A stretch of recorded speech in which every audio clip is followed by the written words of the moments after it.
Imagine walking into the gym, picking up the weights, and actually seeing your body grow. Not just a vague hope, not just the usual soreness that fades after a few days.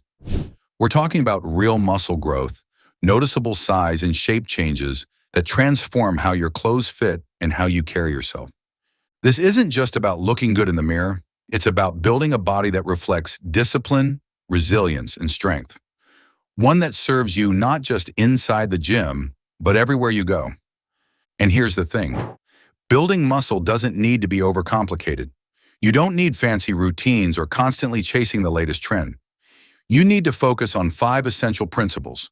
These are the core fundamentals that separate those who make consistent gains from those who train hard, but look the same year after year. Let's start with the first principle. And yes, it's a controversial one. First, strategic bulking. You've probably heard the argument, don't bulk, just recomposition. Build muscle and burn fat at the same time. Sounds great on paper. Why intentionally gain fat, right? Why not stay lean and grow simultaneously?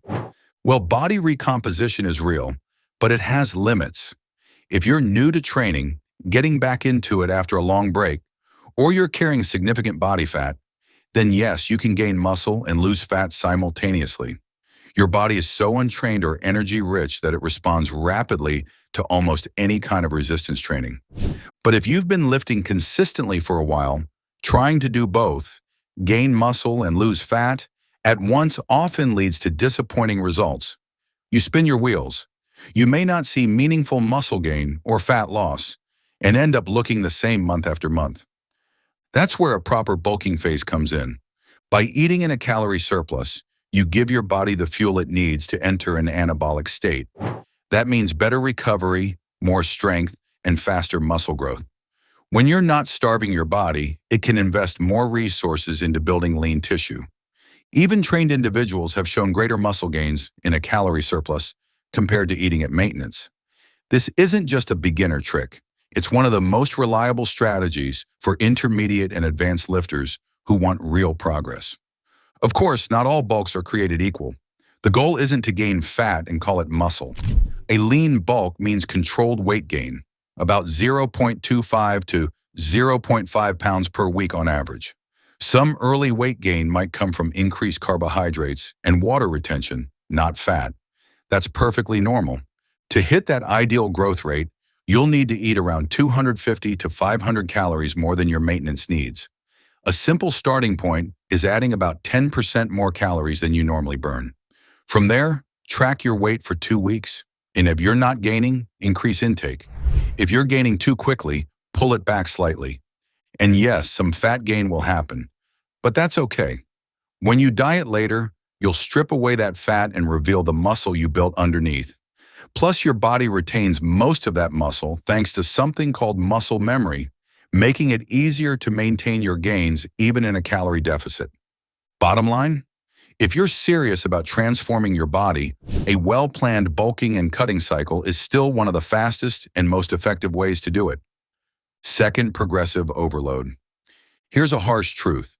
If you're lifting the same weights for the same reps with the same effort every week, don't expect to grow. Muscle grows in response to challenge. It's your body's survival mechanism. If you want bigger, stronger muscles, you have to push them harder over time. This is where progressive overload comes in.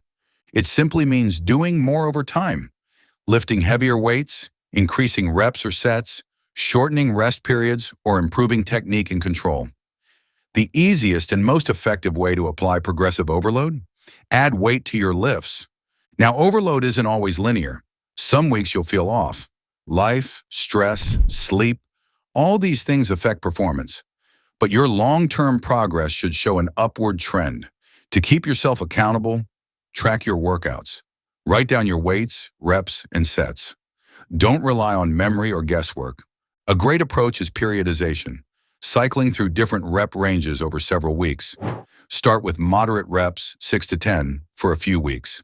Then shift to low reps, 3 to 5, to build strength. After that, move to higher reps, 12 to 15, to improve endurance and stimulate a different kind of muscle growth. After a full cycle, return to the beginning and try to lift more than you did the first time. This keeps your body adapting and helps avoid plateaus. Other techniques like drop sets, lowering the weight mid-set to continue lifting, or supersets, pairing two exercises back to back, can also help increase training volume without spending more time in the gym. If you ever hit a plateau, only change one variable at a time: weight, reps, rest time, tempo, or training frequency.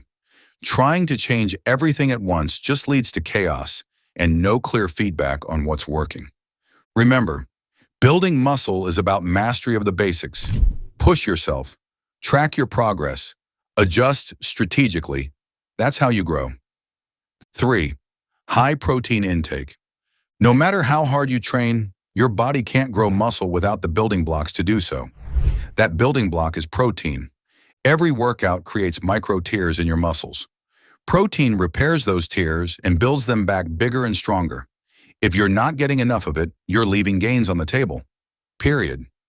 Most people aiming to build muscle should shoot for 0.75 to 1 gram of protein per pound of body weight daily. So if you weigh 180 pounds, that's between 135 to 180 grams of protein each day. It may sound like a lot, but when divided across 4 to 5 meals, it becomes manageable. And timing matters. Spreading your protein intake across the day, about every 3 to 4 hours, helps maintain an anabolic environment in your body. It keeps muscle protein synthesis active and helps reduce hunger and cravings. You don't need to only eat chicken breast and egg whites either. Lean meats are great, but so are fattier sources like steak, salmon, pork, and whole eggs, as long as you stay within your calorie goals. If muscle building is your main goal, consider eating 3 to 5 meals per day instead of skipping meals or fasting for long periods. Fasting has its place, but it's not optimal when you're trying to gain size quickly. The takeaway: get enough protein, space it out, and make it a consistent part of your routine. 4th, smart supplementation. Supplements won't build muscle for you, but they can give you a noticeable edge when everything else is dialed in. The king of all supplements for muscle growth? Creatine monohydrate. It's one of the most researched and proven compounds for improving strength, power, and size.